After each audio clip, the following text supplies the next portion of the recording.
அனைத்து நல்லுள்ளங்களுக்கும் வணக்கம். நான் உங்கள் ரவிக்குமார். தொடர்ந்து நம்ம அடுத்தடுத்த அப்டேட்டாக பார்த்துட்ருக்கிறது அப்டேட் நம்பர் 26.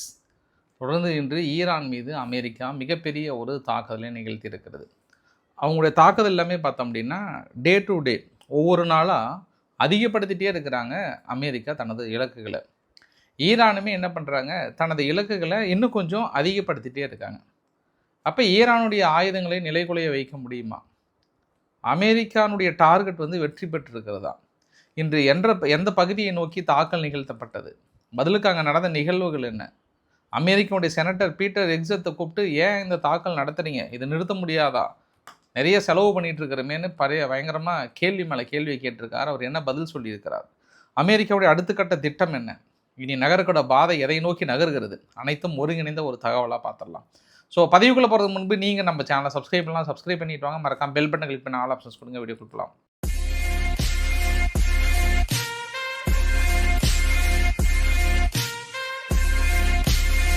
ரொம்ப நாளைக்கு அப்புறம் ஒரு பதிவு ஃபஸ்ட்டு ஸ்டார்டிங்கில் காட்டுறவங்க கிட்ட தெஹ்ரான் மட்டும் இல்லை, ஒட்டுமொத்தமாக ஈரானுக்குள்ளார ஒரு 4-5 பகுதியில் வான்தடுப்பு சாதனங்கள் கண்டினியூவாக வேலை செஞ்சுட்டு இருந்தது. Air defence activity east west north எல்லா சைடில் இருந்தும் எல்லை பகுதியில் இருந்தும் தெஹ்ரானில் பெரிய அளவுக்கு வேலை செய்து இருந்தது. ஆனால் அதை தாண்டி தாக்குதல் நிகழ்த்தப்பட்டதா அப்படின்னா தாக்குதல் நிகழ்த்தப்பட்டது. அமெரிக்கா தனது 11வது வேவை ஏவி இருந்தாங்க ஈரான் மீது. இந்த 11th வேவ் மிகப்பெரிய ஒரு அட்டாக்காகவும் நிகழ்த்தியிருந்தாங்க. அந்த என்னென்ன அட்டாக்குன்னு சொல்ல போகிறதுக்கு முன்பு பாதிப்புகள் பார்த்தீங்கன்னா பென்ஹாம் அப்படின்னு சொல்லிட்டு ஈரானுடைய சவுத் ஈஸ்ட் பகுதியில் ஒரு பெரிய அண்டர் அட்டாக் அங்கே பற்றி எறிந்த பதிவுகளும் பார்க்க முடிகிறது. அது பென்ஹாம் பகுதியில் மலை சார்ந்த பகுதியும் போல் கொஞ்சம் காட்டுத்தீயும் சேர்த்து ஏற்பட்டதாகவும் சொல்கிறாங்க. அப்புறம் டெப்ரீஸ்ன்ற பகுதியிலும் அசர்பைசானுடைய நார்த் ஈஸ்ட் அப்படின்னு சொல்லுவாங்க, உங்களுக்கு வரைபடத்தில் காட்டுற பாருங்க, இந்த இடத்துலையும் ரொம்ப அஃபெக்ட் ஆன மாதிரி தெரியுது. பதிவும் அப்படி தான் வருது. அபார் அண்டு ஜான்ஜியான் இந்த ஏரியாவில் நார்த் ஈஸ்ட் ஈரான் அப்படின்னு சொல்லுவாங்க, இந்த இடத்துலையும் இந்த தாக்குதல் பார்க்க முடிகிறது. அப்புறம் தெஹ்ரான் பக்கத்தில் 2 இடம், தெஹ்ரானை சுற்றியும் கராச்சின்ற பகுதியும் அதை நோக்கி தாக்கல் நடத்தியிருக்காங்க. இஸ்பஹானை சுற்றியும் அதை நோக்கி இருக்கக்கூடிய குவாமிலிருந்து கீழே வரைக்கும் இன்றைய முக்கிய தாக்குதல்கள் நிகழ்த்தப்பட்டதாக சொல்கிறாங்க. இப்போ அமெரிக்க தரப்பில் என்ன சொல்லியிருக்காங்கன்னா, அவங்களுடைய அட்டாக்கில் எங்களுடைய அட்டாக் ஈரானுடைய military operation centre, naval capabilities, aircraft hangers, drone storage facilities, military logistic infrastructures இதெல்லாம் நாங்கள் தாக்கல் நடத்தணுன்றாங்க. ஆனால் அந்த தாக்குதலாம் பார்க்கும்போது இந்த ட்ரோன் ஏவுவதற்கு தயாராக இருந்த இடங்களையும் ஆயுதங்கள் வைத்திருந்த பகுதிகளையும் சற்று குறிவைத்து தாக்கல் நடத்துகிற மாதிரி தான் இமேஜஸ் தெரியுது. இதில் மிகப்பெரிய அளவுக்கு பார்த்ததுன்னா சிராஸ் என்ற பகுதியில் ஒரு மவுண்டைன் மலைப்பகுதி எல்லாம் இப்போ வெயில் காலம் எல்லாம் சருகுகள்லாம் விழுந்து தயாராக இருக்கும். இந்த தாக்கல் நிகழ்த்தினோடனே என்ன ஆச்சுன்னா, அந்த சிராஸ் மவுண்டைன் ஃபுல்லாக பற்றி எரிஞ்சிருச்சு. இந்த சிராஸ் மவுண்டைன் பற்றி எரிஞ்ச அதே சமயத்தில் ஈரான் நிகழ்த்தப்பட்ட தாக்குதலில் இன்னொன்று நடந்தது. அங்கே ஈராக் பகுதியில் ஏற்கனவே அந்த குர்திஸ்தான் இருக்கக்கூடிய நிலைகளை தாக்கல் நடத்தும்போது ஒரு சில மலைகள் பற்றி எரிஞ்சுது. இப்பயும் சேம் அதே மாதிரி நேற்று இரவுமே பற்றி எரிஞ்சிட்ருக்கு. அது 2 சம்பவத்தையும் மேட்ச் பண்ணிக்கோங்க. ஒன்று டெப்ரீஸில் நடந்த மலைப்பகுதி எரிஞ்சிட்ருக்கு, இன்னொன்று ஈராக்கில் இருக்கக்கூடிய நிலைகள். ஆனால் முதல் முறையாக ஈராக்கில் யாருக்கு எதிராக சண்டைன்னு தெரியல. நைட் ஃபுல்லாக ஒரே கன் ஷூட் சத்தமாக இருந்தது.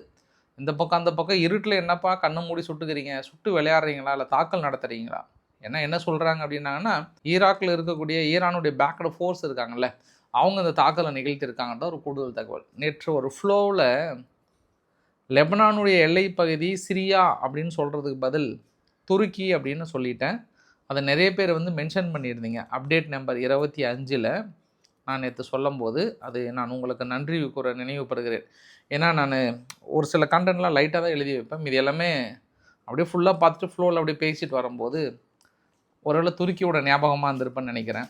இந்த மாதிரி நிறைய தடவை எனக்குள்ள நிகழுது, அது ஏன்னு தெரியல. அதை முதல்ல அனலைஸ் பண்ணிவிட்டு தூக்கணும்னு நினைக்கிறேன். நான் ஒட்டுமொத்தமாக அமெரிக்கா நடத்திய தாக்குதலில் இண்டிவிஜுவலாக இன்றைக்கி மட்டுமே நடத்தப்பட்ட தாக்குதல் பார்த்தோம் அப்படின்னா இன்று கொஞ்சம் அதிகமாக தான் இருக்குது.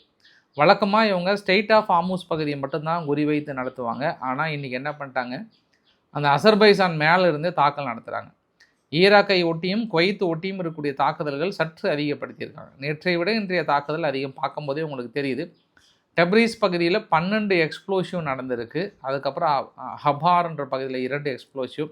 அப்படியே கொஞ்சம் கொஞ்சமாக கீழே வந்தீங்கன்னா உங்களுக்கு 4லேருந்து 10 எக்ஸ்ப்ளோசிவ் இருக்குது. தெஹ்ரான் வந்து அந்த எக்ஸ்ப்ளோசிவ் தெரியுது. ஐ திங்க் இனி அவங்க குறிப்பிட்ட அந்த மலையை நோக்கி தாக்கல் நடத்த போகிறாங்கன்னு தெரியல. அணு உலைகள் வைத்திருக்கக்கூடிய பகுதியில். அப்படியே கீழே வந்தீங்க அப்படின்னா பெரும்பாலும் இந்த புஷீர்ன்ற பகுதியிலும் அதுக்கு மேலேயும் பார்த்தீங்கன்னா ஒரு 10க்கு மேலே அளவுக்கான எக்ஸ்ப்ளோசிவ் இருக்குது. சிரிக் அப்படின்ற ஒரு தீவு கீழே வந்தீங்கன்னா பாருங்கள் 7 எக்ஸ்ப்ளோசிவ் இருக்குது. ஷபகர் போர்ட்டில் 4லேருந்து 5 எக்ஸ்ப்ளோசிவ் இருக்குது. கனரக்ன்ற பகுதியில் ஒரு 4. இந்த மாதிரி இந்த தடவை பார்த்தீங்க அப்படின்னா இவங்க திட்டம் வந்து அடுத்த செகண்ட் லெவலுக்கு எஸ்டாப்ளிஷ் பண்ணுறாங்க. அங்கே மேலிருந்து அசர்பைஜான் எல்லையிலிருந்து ஃபுல் அண்ட் ஃபுல் இது வந்து வெஸ்ட் ஈரான் சொல்லுவாங்க. வெஸ்ட் ஈரான் அப்படின்னா இந்த குவைத்து இந்த பக்கம் பார்டரில் இருந்து மேலே அசர்பைஜான் ஒட்டி இருக்கக்கூடிய அந்த எல்லை பகுதி ஓரமாக இருக்கக்கூடிய தாக்குதலை அதிகம் பண்ண முடியுது, பார்க்க முடிகிறது. ஆனால் நேற்று இந்த அளவுக்கான அஃபெக்ட் இருந்ததா, நேற்று அங்கே குறி வைத்தார்களா அப்படின்னாங்கன்னா இது வந்து நேற்றைய வரைபடங்கள். இது அந்த ஓரம் வச்சாங்க. பட் டெப்ரீஸில் வந்து ஒரு 2 வெடி விபத்துகள் தான் இருந்தது. அது சாயந்தரம் டைமில் தான் நடத்தினாங்க. பெரும்பாலும் பந்தர் அப்பாஸை நடத்தியிருக்காங்க, ஷபகர் போட்டு குறி வைத்தாங்க, இஸ்பஹானை குறி வைத்திருக்காங்க, குவைத்துக்கு மேலே இருக்கக்கூடிய அந்த ஈராக் ஒட்டி இருக்கக்கூடிய பகுதிகளை நேற்று குறி வைத்திருக்காங்க. அதே போல் நேற்று கப்பல் மீது ஒரு கப்பல் தாக்கல் நடத்தியிருக்காங்க. தொடர்ந்து ஓமனை ஒட்டி செல்லுகின்ற கப்பலுக்கு அச்சுறுத்தல் கொடுக்குறாங்க. இந்த பக்கம் ஹவுதிகள் என்ன பண்ணுறாங்க, 5க்கும் மேற்பட்ட கப்பல்கள் திருப்பி அனுப்பியிருக்காங்க, வார்னிங்கும் கொடுத்துருக்காங்க. மறுபடியும் இந்த தவறு நிகழும் பட்சத்தில் நீங்கள் கப்பல் மீது தாக்கல் நடத்த வாய்ப்புகள் இருக்குன்ற மாதிரி ஒரு எச்சரிக்கை கொடுத்துருக்காங்க. அதனால் பெரும்பாலான கப்பல்கள் என்ன பண்ணிட்டாங்க, அந்த ஜிபிஎஸ் ட்ராக்கை ஆஃப் பண்ணிட்டாங்க. இல்லையே கோட்டசாமி, நீ ஜிபிஎஸ் ட்ராக் இருந்தால் தானே நீ வந்து தடுத்து நிறுத்துகிற, ஆஃப் பண்ணு, எல்லாத்தையும் ஆஃப் பண்ணு, ஏதாவது ஒரு கப்பல் போனால் அவங்க பின்னாடியே பிடிச்சிட்டு போயிடு அப்படின்ட்டு. ஏன்னா அந்த பறந்து விரிந்த அந்த கடற்பகுதியில் ஒரு குறிப்பிட்ட கப்பலை மட்டுமே கண்டுபிடிச்சி நீங்கள் நிறுத்த முடியாது. இப்போ ஈரான் வந்து என்ன பண்ணுறாங்கன்னா எல்லா கப்பலையும் நிறுத்துகிறாங்க, அவங்களுக்கு ஈஸியாக போயிடுது, கண்மூடித்தனமாக அடிக்கிறாங்க. ஆனால் ஹவுதிகள் என்ன சொல்கிறாங்கன்னா, எனக்கு சவுதியோட கப்பல் மட்டும் தான் நிறுத்துகிறோம், மற்ற கப்பலெல்லாம் எங்களுக்கு போகலாம், ஒன்றும் பிரச்சனை இல்லைன்றாங்க. அப்போ அதை மட்டுமே நீங்கள் தேடி கண்டுபிடிக்கணும்னா நீங்கள் ட்ராக்கிங் சிக்னலை ஆஃப் பண்ணிவிட்டு நீ கொண்டு போன்னு சொல்லிவிட்டு இப்போ சவுதி வந்து அடுத்த டெக்னிக் வந்து ஃபாலோ பண்ணுறாங்க. இருந்தாலும் சவுதி எடுக்கின்ற முடிவுக்கு ஒட்டுமொத்தமாக நாங்கள் கடமைப்பட்டிருக்கிறோம் அப்படின்னு ஏமன் அரசாங்கம் அனௌன்ஸ் பண்ணுகிறாங்க. தலைவானின் உத்தரவிட்டால் அவர் தலையை துண்டாக்கி விடுகிறேன், கூறுங்கள் உங்களுக்கு என்ன வேண்டும், அடிக்கட்டுமா, நொறுக்கட்டுமா, எமினி அவதிகளை பொழக்கட்டுமா அப்படின்னு ஏமன் தரப்பில் பயங்கரமாக பேசிகிட்டு இருக்காங்க. நீயே கொஞ்சம் சும்மா இருப்பா, நானே தேவையில்லாமல் இந்த நேரத்தில் பிரச்சனை வேணால் பேசி தீர்த்துக்கலான்னு பார்க்குறோம், நீ வரையப்பா வெறியாத்துற மாதிரி பேசுகிற அப்படின்னு நினைக்கிறேன் நான். ஏன்னா அந்த பிரச்சனை கொஞ்சம் கொஞ்சமாக அதிகமாகிட்டே இருக்குது. ஆனால் சவுதி வந்து ரொம்ப யோசனை பண்ணிகிட்டே இருக்கிறாங்க.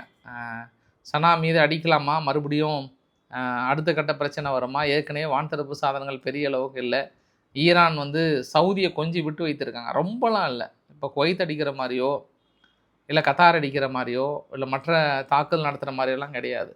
ஏன்னா நேற்று கூட ஒரு பதிவு பாருங்கள், ஜோர்டனில் இருக்கக்கூடிய அமெரிக்க நிலைகள் வந்து அந்த வீடியோ பதிவுமே பெரிய அளவுக்கு வைரலாக இருக்குது. தொடர்ந்து இறப்புகள் வந்து ஒரு நாளைக்கு 2-3ன்னு சொல்லிட்டு அனௌன்ஸ் பண்ணிகிட்டே இருக்கிறாங்க. அங்கே ஈராக்கில் இருக்கக்கூடிய பகுதியில் கூட ட்ரோனை டிஸ்மேண்டில் பண்ணும்போது நேற்று இறந்து போனதாக அமெரிக்க தரப்பில் அனௌன்ஸ் பண்ணுறாங்க. அப்போ இவங்க ஈரான் தரப்பில் என்ன கிளைம் பண்ணாங்கன்னா, அந்த ஈராக்கினுடைய எல்லை பகுதி, ஈராக்கையும் சிரியாவுடைய எல்லை பகுதியில் குழுமி இருந்த வீரர்கள் மீது நாங்கள் தாக்கல் நடத்தினது, ஆனால் நீங்கள் ஒரு வீரர்கள் தான் இறந்து போனதாக சொல்கிறீங்க அப்படின்ற மாதிரி வந்து சொல்கிறாங்க. ஸோ அதை பார்க்கலாம் நம்ம தொடர்ந்து. இவங்க பதில் தாக்குதல் இன்றைக்கி கூட பார்த்தீங்க அப்படின்னா இப்போ காலையில் ஒரு 10-11 மணிக்கெலாம் குவைத் மீது தனது தாக்குதலை வந்து அதிகப்படுத்திட்டாங்க. குவைத்தில் இருக்கக்கூடிய அமெரிக்கன் பேஸ் இருக்குது இல்லையா, American base plus training base இருக்குது இல்லையா, அதெல்லாம் குறி வைத்து தாக்கல் நடத்த ஆரம்பிச்சிட்டாங்க. இந்த பக்கம் இன்னைக்கு காலையிலேருந்தே அவங்க தொடர்ந்து எங்களோட டீசாலினேஷன் பிளான்ட் வந்து 4வது கட்ட தாக்குதல் ரொம்ப நிலை குலைந்து போயிருக்கிறோம் அப்படின்ற மாதிரிலாம் வந்து சொல்லியிருக்கிறாங்க. ஆனால் இப்பயும் இன்றைய தாக்குதல் வந்து கீழே இன்னும் அவங்களோட இன்ஃப்ராஸ்ட்ரக்சர்ஸ் எல்லாம் மெயினாக கை வைக்கவே இல்லை. யார், அமெரிக்கா இன்னும் கை வைக்கவே இல்லை. அதற்கு தான் நேற்று ட்ரம்ப் ஒட்டுமொத்த செய்தியெல்லாம் முடிச்சுட்டு வரப்போ என்ன சொன்னார்னா, நாங்கள் இன்னும் அவங்களோட இன்ஃப்ராஸ்ட்ரக்சர்ஸ் எல்லாம் கை வைக்க ஆரம்பித்தோம் அப்படின்னா அவங்க மறுபடியும் 20லேருந்து 25 வருஷத்துக்கு ஆகிடும். இன்னுமே எங்களுக்கு ஸ்பேஸ் இருக்குது, டைம் கொடுக்குறோம். எங்களோட ஒரே குறி இப்போ வந்து பிகாசோ மவுண்டைனில் எங்களுடைய தகவல்கள் அறுதிட்டு சொல்கிறேன், அங்கே தான் ஃபைனலாக இருக்குது. அதை தாக்கல் நடத்துவதற்கான திட்டங்கள் இருக்கிறோம். நாங்கள் நேற்றைய ஒரு B2 பாம்பர்ஸ் பறந்து வந்ததாகவும் தாக்கல் நடக்க போவதாகவும் பெருசாக ஒரு பரபரப்பாக இருந்தாங்க. பட் நேற்று நடத்தலை, அமைதியாக ஹோல்டு பண்ணிருக்காங்க. பட் அவங்க என்றைக்குனாலும் அந்த மவுண்டெயினை தாக்கல் நடத்துறதுல தெளிவாக இருக்கிறாங்க. பட் அதுக்கான ஒரு ஒரு ப்ரிப்ரேஷன் பிளானை வந்து எடுத்துகிட்டு இருக்கிறாங்க அமெரிக்க தரப்புலையுமே கூட. ஆனால் இவங்க தாக்கல் நடத்துறது எல்லாமே என்ன பண்ணுறாங்கன்னா, ஸ்பெயின் வந்து மறுத்துட்டாங்க. எங்கள் எல்லை இப்போ நீங்கள் இந்த வீடியோ பதிவு பாருங்களேன், இதெல்லாம் தாக்கல் நடத்துறதுக்கு முன்பு ரீஃபில்லிங் டேங்கரும் போர் விமானங்களும் வந்து தாக்கல் நடத்தக்கூடிய பதிவுகள் இது எல்லாமே. அப்போ அவங்களுடைய ஸ்பெயினுடைய வான்பரப்பு பயன்படுத்தாமல் அந்த கீழே இருக்கக்கூடிய ஸ்டேட் ஆஃப் ஜிப்ரால்டர் இருக்கு இல்லையா, அந்த வழியாக தான் கடந்து வருது. இத்தாலியுமே என்ன பண்ணுறாங்கன்னா, எங்கள் வான்வெளியை வந்து பயன்படுத்தக்கூடாது அப்படின்ற மாதிரி சொல்கிறாங்க. இருந்தாலும் 1-2 போன மாதிரி தான் தெரியுது.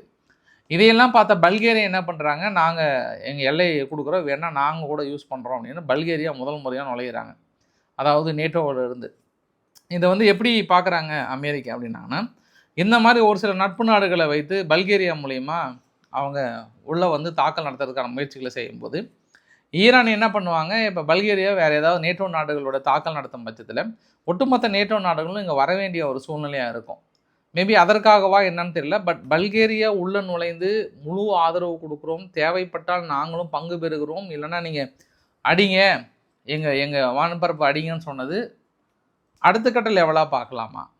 யூகேனுடைய புதிய பிரதமர் பர்ன்ஹாம் அவர்கள் என்ன சொல்லிட்டாருன்னா, உத்தரவு கொடுத்துட்டாரு, முன்ன இருந்த கிறிஸ்டார்மர் எப்படின்னு தெரியல, நீங்கள் எங்கள் நிலைகளை பயன்படுத்தி நீங்கள் தாக்கல் நடத்தலாம் அப்படின்ற மாதிரி வந்து உறுதியாக சொன்னாங்க. அது ப்ளூம்பர்க் பத்திரிகை வந்து அவர் சொன்னதாகவும் உறுதிப்படுத்தியிருக்கிறாங்க அப்படின்ற ஒரு கூடுதல் தகவலாக சொல்ல முடியும் நம்ம. ஏன்னா இதுவரை ஈரான் நடத்திய ஏவுகணைகளில் நம்ம பார்த்தோம் அப்படின்னா, பெரும்பாலும் அமெரிக்க நிலைகளில் எந்த அளவுக்கு பாதிப்பு ஏற்பட்டிருக்கு அப்படின்னா, இந்த இமேஜஸ் இன்றைக்கி பெரிய அளவுக்கு சர்க்குலேட் ஆனது சேட்டலைட் இமேஜஸில். இது டவர் 22ன்னு சொல்லிட்டு ஜோர்டனில் பெருசாக பாதிக்கப்பட்டிருக்கு நேற்று நடத்திய தாக்குதலில். அதாவது சிரியா பார்டருக்கு அந்த பக்கம் கூட சொன்னாங்க, அவங்களுடைய ஒரு கோட்ரஸமாக இருந்திருக்கு, அதையே தாக்கல் நடத்தப்பட்டதாகவும் சொல்கிறாங்க. அப்புறம் வந்து கேம்ப் தோஹா அப்படின்னு சொல்லுவாங்க குவைத்தில், இந்த கேம்ப் தோஹான்ற பகுதியை தான் அதிகமான அளவுக்கு நீ குறி வைக்க போகிறோம் அப்படின்னு சொல்லிட்டு தாக்கல் நடத்துகிறாங்க. இந்த ஏவுகணைகளில் அவங்கக்கிட்ட இது வரைக்கும் அவங்க 7 வகையான ஏவுகணைகளை பயன்படுத்துகிறாங்க. அதில் ஃபெட்டா 110, ஜுல்ஃபகர், குவாம்-1, ஃபட்டா, அப்புறம் வந்து பவி, ஷாகித் 136, இதுதான் அவங்க பெரும்பாலும் வந்து பயன்படுத்துகிறாங்க. இது ஒவ்வொன்றும் அதுக்குரிய டைரக்ஷன். இது வந்து ஈஸியாக அவங்களுக்கு நேட்டோ நாடுகளில் போய்ட்டு ரீச் ஆகும். அதனால் அவங்க அடுத்த லெவலுக்கு போகிறாங்களா இல்லையான்றது நம்ம பொறுத்து இருந்து பார்க்க வேண்டிய ஒரு சூழ்நிலை. இப்போ மார்க்கோ ரூபியோ அவர்கள் என்ன சொல்கிறாங்கன்னா, ஈரான்கிட்ட எப்போவுமே நாங்கள் ஓப்பன் ஸ்பேஸ் தான், பேச்சுவார்த்தைக்கு வரதுன்னா நாங்கள் வர தயாராக இருக்கோம், எப்போவுமே நாங்கள் பேச்சுவார்த்தைக்கு தயாராக இருக்கிறோம், நாங்கள் எங்கள் கண்டிஷன்லேருந்து பின்வாங்க தயாராக இல்லை, நீங்கள் வந்து விஹாராசா நீங்கள் எந்த லெவலில் எங்களுக்கு பதில் கொடுக்குறீங்களோ அதே லெவலில் நாங்கள் பதில் கொடுக்க தயாராக இருக்கோம். உங்களுக்கு வைலண்ட்டாக தான் வேணும் அப்படின்னா நாங்கள் வைலண்ட்டாக கொடுக்கவும் நாங்கள் தயாராக இருக்கோம். அதை பற்றிலாம் ஒன்றும் பிரச்சனை இல்லை. ஐயாவே கேப்பபிலிட்டிஸ் எங்ககிட்ட அதுக்கான கேப்பபிலிட்டிஸ் இருக்குது, உங்களை அடிக்கணுன்ற அளவுக்கு எங்ககிட்ட இருக்குது, நீங்கள் தான் முடிவெடுக்க வேண்டியது உங்கள் பார்த்து அப்படின்றாரு நேற்று மார்க்கோ ரூபியோ அவர்கள். அப்போ பீட்டர் எக்ஸத் அவர்கள்கிட்ட கூப்பிட்டு அமெரிக்காவுடைய செனட்டுக்கு விளக்கம் கொடுத்தாகணும். ஏற்கனவே ஏன்னா சபையில் வந்து ஈரான் மீது தாக்கல் நடத்தக்கூடாதுன்ற ஒப்புதல் தீர்மானத்தில் நிறைவேற்றிட்டாங்க. அதையும் மீறி இவங்க தாக்கல் நடத்துகிறாங்கன்னா அமெரிக்காவோட செனட் ஒப்புதல் வேணும் உங்களுக்கு. பீட்டர் எக்ஸத்தை கூப்பிட்டு வச்சு கேள்வி மேலே கேள்வி கேட்குறாங்க. எவ்வளோ செலவு பண்ணீங்க இன்ன வரைக்கும் அப்படின்னா 37.5 பில்லியன் அதனுடைய காஸ்ட்டுன்றாங்க. நாங்கள் நினச்சதை விட 9 பில்லியனுக்கு அதிகமாக போயிடுச்சு எஸ்டிமேஷன் காஸ்ட்டை விட, இன்னும் அதை விட அதிகமாக இருக்கும் அப்படின்றாங்க. உங்ககிட்ட அதுக்கான நம்மக்கிட்ட அதுக்கான கேப்பபிலிட்டிஸ் இருக்கானா இருக்குது. அடுத்து அவங்க பிகாசோ மவுண்டைன் தான் அங்கே தான் வைத்திருக்காங்க. அதை தகர்ப்பதற்கான முழு வேலைகளில் தான் நாங்கள் இறங்கி கொண்டு இருக்கிறோம். இந்த தாக்குதலை யார் ஆரம்பித்தது? 47 வருடங்களுக்கு முன்பே ஆரம்பித்தது இந்த யுத்தம். இது வந்து இதுக்கு முன்னாடி இருந்த அரசாங்கம் பண்ண வேண்டியது, நாங்கள் அது வந்து ஃபினிஷ் பண்ணுறோம். நீங்கள் அதான் நாங்கள் தான் தாக்கல் நடத்தின மாதிரி நீங்கள் நினச்சாதீங்க. 47 வருஷத்துக்கு முன்னாடி இருந்து ஸ்டார்ட் பண்ணுது. ஒரு ரேடிக்கல் இஸ்லாம் நாட்டுக்கிட்ட வந்து அணுகுண்டு இருக்கலாமா? அணுகுண்டு இருந்தால் அந்த உலகம் தாங்குமா?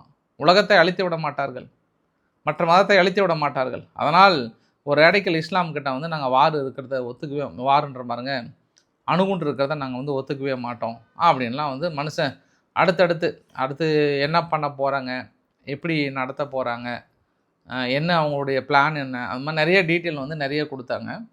அவங்க செனட் வந்து என்ன ஒப்புதல் கொடுக்குறாங்களா இல்லையான்றதை பார்க்கலாம். பட் அவங்கவுங்களுக்கு ஒரு பிரச்சனைனா அமெரிக்காவோட செனட்டுக்கு இன்னொரு பிரச்சனை வந்து சொல்கிறாங்க, ஐயா இதுக்கெல்லாம் நீங்கள் ஃபண்டு ஃபுல்லாக செலவு பண்ணுறீங்க, இவ்வளோ செலவு பண்ணுறீங்க, நம்ம நாட்டுக்குள்ளே உணவு டிஸ்ட்ரிபியூட் பண்ணுறதுல பார்த்தீங்க அப்படின்னா 4 கம்பெனி தான் மேஜராக கம்பெனி. அந்த 4 கம்பெனியில் 85% மீட் பேக்கிங் கம்பெனி வந்து 2 ஃபாரின் கம்பெனி. ஒன்று வந்து சீனா கம்பெனி, இன்னொன்று வந்து மற்றொரு நாடுது. 85% கண்ட்ரோல் வந்து அதர் கண்ட்ரி கிட்ட இருக்குது. இதெல்லாம் அங்கே கோட்டை விட்டுட்டு நீங்கள் தேவையில்லாமல் அங்கே செலவு பண்ணுறீங்களா அப்படின்போது அவர் இது தேவையில்லாத செலவு இல்லை, நாட்டை பாதுகாப்பதற்காக வலுப்படுத்துவதற்காக பண்ணக்கூடிய மிகப்பெரிய ஒரு செலவு. இதை இப்போதே அடக்க வேண்டும், பொது வழியை பாதுகாக்க வேண்டும் என்பது அமெரிக்கா நோக்கமும் கூட. அமெரிக்காவின் நோக்கம் தீவிரவாதியின் கையில் ஆயுதங்களும் அணுகுண்டுகளும் இருக்கக்கூடாது என்றால் நாங்கள் தெளிவாக இருக்கிறோம் அப்படின்னு மனுஷன் பக்கமாக அந்த இடத்துல வந்து பேசி தள்ளுறாரு. கடைசியில் பார்த்தா செனட் வேறு வழியே இல்லாமல் அவங்க ஒப்புதல் கொடுத்தாகணும். மிட் டேர்ம் எலெக்ஷனுக்கான ஒப்புதல் கொடுத்துட்டாங்க. மிட் டேர்ம் எலெக்ஷனுக்கான ஃபண்டிங் ரிலீஸ் பண்ணுறதுக்கு எல்லாமே கொடுத்துட்டாங்க. ஆனால் பொறுத்திருந்து பார்க்க வேண்டிய ஒரு சூழ்நிலையாக இருக்கிறது. இங்கே சவுதி அரேபியாவுக்கு வந்து அடுத்த ஒரு 30 வருஷத்துக்கு நியூக்ளியர் டீலை வந்து ஏற்படுத்தியிருக்காங்க. சிவிலியன் நியூக்ளியர் ப்ரோக்ராம், அணு உலைகள் மூலயமாக மக்களுக்கு பயன்படுத்தக்கூடிய மின்சாரங்கள் மீதி எல்லாம் என்னென்ன தேவையோ அதையெல்லாம் நீங்கள் யூஸ் பண்ணிக்கலாம். இப்போ வெப்பமூட்டலுக்கு மீதி மற்ற நிறைய விஷயங்கள் இருக்குது சிவிலியன் பர்பஸுக்காக. அது அமெரிக்கா உதவியோடு இனி நீங்கள் ஃபுல்ஃபில் பண்ணிக்கலான்றாங்க. ஆக்சுவலாக இந்த இடத்துல வந்து ரஷ்யா வர வேண்டியது. ரஷ்யா தான் என்ரிச் பண்ண யுரேனியம் இல்லை, அவங்ககிட்ட வந்து யுரேனியம் ஓர் வந்து அதிகமாக இருக்கக்கூடிய நாடு அங்கே ரஷ்யா தான். ரஷ்யா தான் அமெரிக்காவுக்கே சப்ளை பண்ணுறாங்க. அவங்க இல்லைனா அமெரிக்காவே சப்ளை கிடையாது, இன்னுமே நடந்துட்டு தான் இருக்குது. அவங்களே ரஷ்யா கிட்ட வாங்கி தான் நடத்துகிறாங்க. இப்போ ரோசோட்டம் போன்ற நிறுவனங்கள்லாம் நம்ம இந்தியாவில் கூடங்குளம் அணுமின் நிலையம்லாம் இருக்குல்ல, அதெல்லாமே ரஷ்யாவுக்கு தானே. ஆக்சுவலாக இது சரி, சவுதி என்ன பண்ணிட்டாங்க, நம்ம ஃபுல் அண்ட் ஃபுல் வந்து ப்ரொடெக்ட் பண்ணுறது அமெரிக்கா தான். அதனால் இவங்க அமெரிக்கா கிட்ட தான் போய் ஆகணும், வேறு வழி இல்லை. அவங்க ரஷ்யா கிட்ட போக முடியாது. அது இல்லாமல் இப்போ அவங்கள ப்ரொடெக்ட் வேறு பண்ணிகிட்டு இருக்கிறாரு இல்லையா, அதனால் இப்போ இந்த ஒப்புதல் வந்து ஒரு பெரிய ஒரு மாற்றமாக வந்து பார்க்குறாங்க. இன்று இஸ்ரேல் தரப்பில் இந்த வீடியோ பதிவை வெளியிட்டிருக்காங்க. நான் சும்மா வெறும் காரை மட்டுமே நான் தாக்கல் நடத்துகிறேன்னு சொல்கிறவங்களுக்கு இந்த வீடியோ பதிவு சமர்ப்பணம். காசா ஸ்ட்ரிப்பில் தொடர்ந்து ஆயுதங்களோடு சுற்றி திரிந்து கொண்டு இருக்கும் எங்களை கணையமாக வைத்து தாக்கல் நடத்திய அவர்கள் மீது தான் நாங்கள் தாக்கல் நடத்தி கொண்டிருக்கிறோம், ஹமாஸ் மீது தான் இந்த தாக்கல் நிகழ்த்தி கொண்டிருக்கிறோம் அப்படின்ட்டு சொல்லி இந்த வீடியோ பதிவை வந்து வெளியிட்டிருக்காங்க. இந்த ஈரான் வெஸ் என்னங்க திடீர்னு இந்த பாட்டியும் பேரன் அப்படின்னா எனக்கு அவ்வளோ சீக்கிரம் வந்துடுதுங்க. மேக்ரன் அவர்கள் ஃப்ரான்ஸு, ஆனால் டக்குன்னு ஃபஸ்ட்டு ஃப்ரான்ஸ்னால் இந்த சிறுமூடை வந்து எடுத்து கொடுக்க மாட்டேங்குது பாயிண்ட்டு. ஃப்ரான்ஸுடைய ஃபாரின் மினிஸ்டரும் ஈரானுடைய ஃபாரின் மினிஸ்டர் அராக்சி அவர்களும் ஃபோனில் பேசிக்கிட்டாங்க. ஏங்க நம்ம 2 பேரும் மாறி மாறி எக்ஸலத்தில் அறிக்கை வர்றதுனால நம்மளுக்குள்ளே பெரிய சண்டை மாதிரி தெரியுது, அதெல்லாம் ஒன்றும் இல்லைங்க, ஏதோ ஒரு விஷயம் லீக் பண்ணதுனால ஒரு 7 மணி நேரம் கூப்பிட்டு விசாரணை பண்ணோம், அது பெருசு பண்ணிக்காதீங்க, பேசிக்கலாம், சும்மா அது நம்ம இந்த பிரச்சனையில் இதெல்லாம் நம்ம தீர்த்து வைக்க வேண்டியது தான் அப்படின்ட்டு கூப்பிட்டு பேசிட்டாங்க ஈரான் தரப்பில். என்ன இது ஈரான் பண்ணுங்க என்ன திடீர்னு ஃபுல்லாக ஸ்ட்ரக் ஆகிட்டே இருக்குது. ஃப்ரான்ஸ் வந்து இந்த யுத்தத்தில் நாங்கள் கலந்துக்கல, நாங்கள் வந்து எப்பவுமே ஒதுங்கி நின்று பார்க்குறோம், தாக்குதல் என்பது தீர்வாகாது, பேச்சுவார்த்தை மட்டுமே தீர்வு வரும் அப்படின்னு ஞானி மாதிரி பேசினார். இதே ஞானிக்கான வழி வந்து அந்த பக்கம் வரல. ஏன் ரஷ்யாவுக்கு இதே யோசனை வரல உங்களுக்கு? தாக்குதல் தீர்வு கிடைக்காது, பேச்சுவார்த்தை தான் தீர்வு கிடைக்கும், நம்ம அதனால் தாக்கல் நிறுத்திட்டு அமைதியான வழியில் பேச்சுவார்த்தை நடத்துகிறது தான் நல்லது அப்படின்னு ஏன் அங்கே வரல? அங்கே வராது, அங்கே ஆயுதங்களை கொடுத்து தாக்குதல் நடத்தினா மட்டும்தான் அமைதி ஏற்படும் நீங்கள் சொல்லுவீங்க. ஆனால் இங்கே ஈரானுக்கு மட்டும் ஓடி வந்து வசனமாக விடுவாங்க. இது மாதிரி தாக்கல் நடத்துறதுனாலையோ பலவீனப்படுத்துறதுனாலையோ ஒன்றும் கிடையாது, பேச்சுவார்த்தை நடத்துறது தான் நல்லது அப்படின்னுவார். சரி பார்க்கலாம். நம்ம இந்த ஃபைனலாக வீடியோட நிறைவு பகுதியில் வரிக்குதிரை வரிசாமியோட வெறித்தனத்தை பார்த்துட்டு போயிடலாமா? ஒரு 3 வெறித்தனத்தை காட்டியிருக்கிறாரு. ஆகஸ்ட் 1, 2026 ஜெனிரிக் ட்ரக், அமெரிக்காவில் இருக்கின்ற ஜெனரிக் ட்ரக் எல்லாமே 0% டேக்ஸ், ஒன்றும் பிரச்சனையில்லை, சந்தோஷமாக விற்றுக்கோங்க. ஆனால் உங்களுக்கு 2 வருஷம் டைம், 2 வருஷத்துக்குள்ளே எங்கள் நாட்டுக்குள்ளே இறக்குமதியெல்லாம் பண்ணக்கூடாது, நீங்கள் ப்ரொடக்ஷன் யூனிட் இங்கே வச்சுக்கோங்க, ஜெனரிக் உற்பத்தி எல்லாமே எங்கள் நாட்டுக்குள்ளே மட்டும்தான் இருக்கணும், எங்கள் நாட்டுக்குள்ளே இருக்கிற மருந்து மட்டும்தான் அதுக்கப்புறம் நாங்கள் அலோவ் பண்ணுவோம், மீதி நீங்கள் உள்ளே கொண்டு வந்தீங்கன்னா ஃபஸ்ட்டு வருஷம் 100 வருஷமும் 2 வருஷத்துக்கு அப்புறம் அதுக்கு அடுத்த வருஷம் 200% வரையும் நாங்கள் போட்டு தள்ள போகிறோம் அப்படின்றாங்க. அதாவது ஒவ்வொரு ஜெனரிக் மருந்து கம்பெனிகளும் கட்டாயப்படுத்தி அமெரிக்காவுக்குள்ளே பேட்டன் வாங்கி நீங்கள் அங்கே தான் ப்ரொடக்ஷன் பண்ணணுன்றாங்க, நீங்கள் வேறு எந்த நாட்டிலையும் ப்ரொடக்ஷன் பண்ணவே கூடாதுறாங்க. அப்போ ஒவ்வொரு நாடும் இதே மாதிரி பண்ணாங்கன்னா என்ன நடக்கும் அப்படின்றத ட்ரம்ப் வரிக்குதிரை வரிசாமி தான் முடிவு பண்ணுவார். 1. 2வது, இந்த நிக்கோலஸ் மதுரோ அவர்களை வந்து கைது பண்ணாங்க இல்லையா? கைது பண்ணி இனிமேல் ட்ரையல் எடுக்கல. இப்போ தான் ஜூன் 2027 தான் அவருக்கு எதிராக கண்டினியூஸாக ட்ரையல் எடுக்க போகிறாங்க. ட்ரையல் எடுத்து அதுக்கான தீர்ப்புகளை கொடுக்க போகிறாங்க. ஏன்னா மதுராவும் அவங்களோட மனைவியை வந்து ஐ ஃபீல் நாட் கில்ட்டின்ட்டாங்க. நாங்கள் எந்த ஒரு ட்ரக்கையும் உங்கள் நாட்டுக்குள்ளே கடத்தலை, எதுவுமே பண்ணல. உங்கள் நாட்டில் இருக்கக்கூடிய ட்ரக் தீவிரவாதிகள் தான் முழுக்க முழுக்க எங்கள் நாட்டை பயன்படுத்தியிருக்காங்க. ஐ ஆம் நாட் ஃபீல் கில்ட்டி. பெல்ட்டி அடித்தா கூட நான் கில்ட்டி ஒத்துக்க மாட்டேன் அப்படின்ட்டாரு. அதனால் ஜட்ஜையா வந்து ஜூன் 2027 இவர் மீது இருக்கக்கூடிய வழக்கை கண்டினியூவாக ட்ரையல் எடுத்து தீர்ப்பு கொடுக்க போகிறாங்க. இன்னும் 1 வருஷம் காத்திருக்க வேண்டுதான் அவர். ஸ்பெயின் உலகக்கோப்பை வென்றது 51 மில்லியனுக்கான பரிசு தொகை அனௌன்ஸ் பண்ணாங்க. ஆனால் மேட்ச் நடந்தது அமெரிக்காவில்ன்றதுனால இந்த 51 மில்லியன் பரிசு தொகையில் 15 மில்லியன் தொகை வந்து வரியாக பிடிச்சிக்கிட்டாங்க. வரியாக பிடிச்சிட்டு மீதி இருக்கக்கூடிய பரிசு தொகையும் அவங்க வாங்கிட்டு போனாங்கன்னா அவங்க நாட்டில் ஸ்பெயின் நாட்டிலையும் வரியாக பிடிச்சிக்க போகிறாங்க. அவங்க நாட்டில் வரியை பிடிச்சிட்டு கடைசியில் அவங்களுக்கு கிடைக்க போகிறது கொஞ்சம் தான். அந்த கொஞ்சமும் தனிப்பட்ட வீரர்கள் வாங்கி அவங்க திறமையாக வரி கட்டினாங்கன்னா அது எவ்வளோ கிடைக்கும்னு தெரியல. இதுதான் அங்கே இருக்கக்கூடிய சூழ்நிலை. அதனால் என்ன கேட்குறாங்க ஸ்பெயின் பண்ணுறது, ஐயா ஃபீஃபா வேர்ல்டு கப்ன்றது முழு தொகையை அப்படியே கொடுங்க. ஏன் இப்படி எந்த நாட்டில் நடத்துறீங்களோ அந்த நாடு இப்படி வரியை பிடிச்சி கொடுக்கலாமா அப்படி இப்படின்னு கேள்விகள் கேட்டிருக்காங்க. இருந்தாலும் அது வரிக்குதிரை வரிசாமி அவர்கள் தான் பதில் சொல்லணும் நம்ம. ஸோ இன்றைக்கு ஓரளவுக்கான தகவலை கவர் பண்ணுறேன்னு நினைக்கிறேன். பிடிச்சிருந்தா லைக் பண்ணுங்கள், ஃப்ரெண்ட்ஸுக்கு ஷேர் பண்ணுங்கள், சப்ஸ்கிரைப் பண்ணுங்கள். ரவிக்குமார் சோம்புச்சல். நன்றி, வணக்கம்.